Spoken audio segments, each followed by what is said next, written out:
नमस्कार। आज हम संतोष की रिपोर्ट में बात इस देश की मीडिया की करने जा रहे हैं।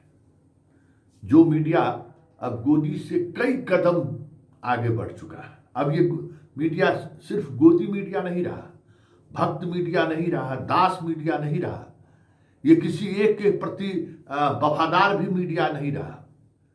अब ये मीडिया देश की एकता, अखंडता और संप्रभुता के खिलाफ खड़ी हो गई है। अब ये मीडिया देश के खिलाफ खड़ा है। अब ये मीडिया इस देश की जनता के खिलाफ खड़ा है।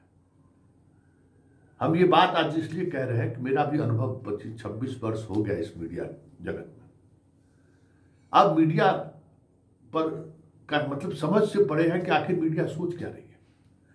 कल राहुल गांधी ने एक पूरे 1-1.5 घंटे के सेशन में दिखाया कि कैसे इलेक्शन कमीशन वोट की चोरी कर रहा है।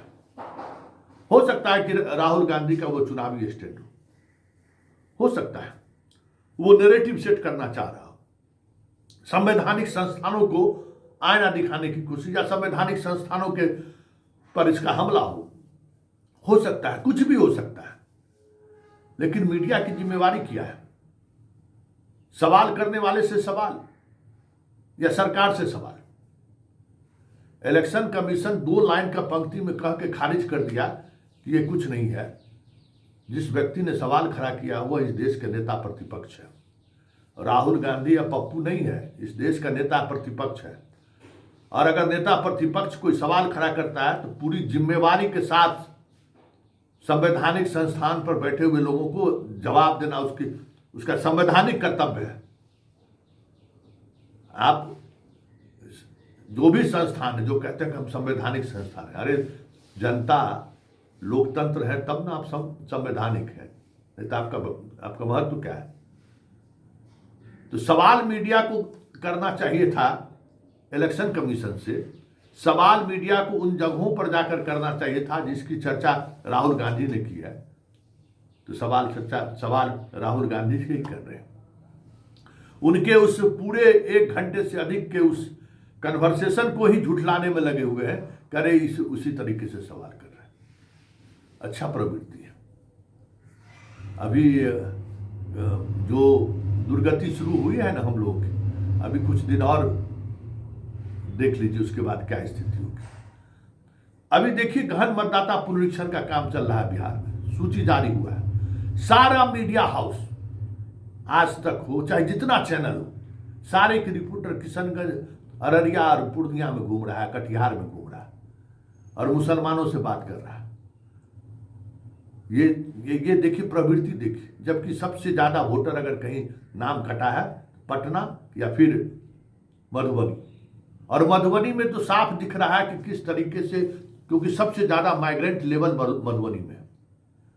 वहां हमारे मजदूर जो पंजाब और दिल्ली और गुजरात की फैक्ट्री में काम करने गए हैं उनका नाम कटा है, लेकिन वो मुद्दा नहीं है।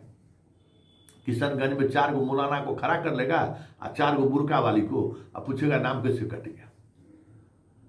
वहां के SIR जहां हो रहा है ना, जहां कंट्रोल रूम है, वहां जाएंगे, लेकिन मधुबनी नहीं जाएंगे। ये क्या है? ये प्रवृत्ति क्या है? और एक बात और समझ लीजिए, इस प्रवृत्ति के लिए सिर्फ मीडिया हाउस जिम्मेवार नहीं है। इस प्रवृत्ति के लिए जिम्मेवार संस्थान में जिस तरीके के लोग हैं ना, वो जिम्मेवार है।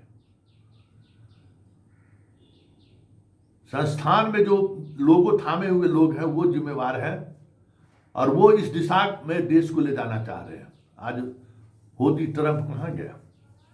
आज आखिर हम अमेरिका के इतने बड़े दुश्मन क्यों हो गए, जो सबसे ज्यादा टैरिफ हम पर लादने के लिए तैयार है?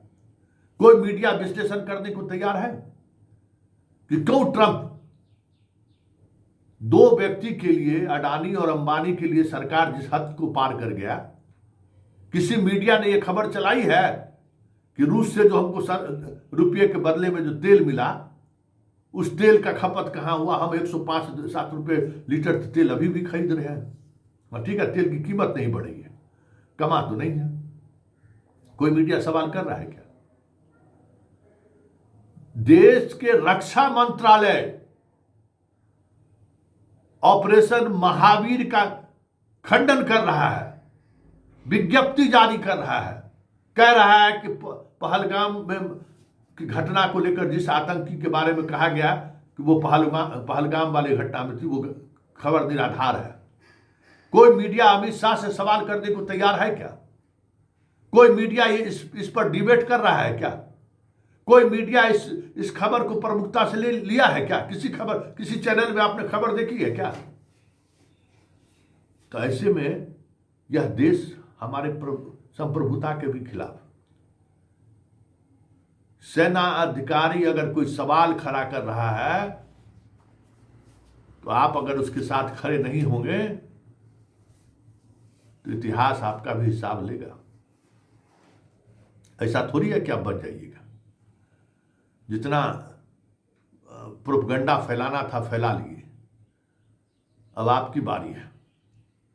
और अब देश समझ भी रहा है, ये जो मेन एक्सट्रीम मीडिया का चैनल और अखबार वाले लोग हैं, ये किस हद तक गिर चुके हैं। और ये हम दावे के साथ कह सकते हैं कि ये गिरने वाला लोग संस्थान के दबाव में नहीं गिरा है। ये गिरने वाले लोग अपने स्वार्थ में गिरा है, एक व्यक्ति के भक्ति की वजह से गिरा है, एक पार्टी की सरकार बनी रहे इसके लिए गिरा है। नजर दौड़ा कर देख लीजिए, पटना से लेकर दिल्ली तक दौड़ा लीजिए, कौन है ये लोग जो कल तक कांग्रेस के नाजायज कामों के साथ खड़ा रहता था, आज बीजेपी के जायज नाजायज के साथ खड़ा है। इसलिए इस देश में मीडिया अब हद हो गई। अब ये सारी हदें ये लोग पार कर गए और जिस दिशा में ये बढ़ गए हैं ना, इनका वो हश्र होगा जो इतिहास में याद रखा जाएगा। इस मीडिया वाले ने क्या क्या क्या सूत्र से मूत्र तक पहुंच ही गए हैं। आने वाले समय में पता नहीं और कहां कहां जाएंगे और लोग किस तरीके से मेन एक्सट्रीम की मीडिया से दूरी बनाना शुरू कर दिया और कहां पहुंच जाएंगे आप सोच नहीं सकते। यह मीडिया गोदी मीडिया अब नहीं रहा। अब ये मीडिया गोदी मीडिया से बहुत आगे निकल गया। अब बहुत मुश्किल है। अब ये समझना होगा कि ये मीडिया जनता के प्रति जिम्मेवार नहीं रहा, न देश के प्रति जिम्मेवार है, न संवैधानिक संस्थानों के प्रति जिम्मेवार है। यह मीडिया सिर्फ और सिर्फ एक व्यक्ति के प्रति जिम्मेवार है और वे व्यक्ति बने रहे इसके लिए किसी भी हद तक जा सकते हैं। अभी चाइना का गुणगान करना शुरू कर दिया, रूस पुतिन से मिला तो उसका गुणगान करना शुरू कर दिया। हौदी मोदी हम ही और ट्रंप कर रहे थे। ट्रंप के प्रचार में तो देश के लोग नहीं गए थे, प्रधानमंत्री गए थे। भोगेगा देश और निर्णय लीजिएगा आप। इस बार अब समझ में आ रहा है, निर्णय लीजिए। न सेना आपके साथ खड़ी है, न देश की जनता आपके साथ खड़ी है। मीडिया के सहारे जितना माहौल बनाना है बना लीजिए। अब कठिन दगड़ आने वाला है, चिंता मत करिए। मतलब बहुत दिनों तक झांसे से बहुत सारी चीजें चलाई नहीं जा सकती।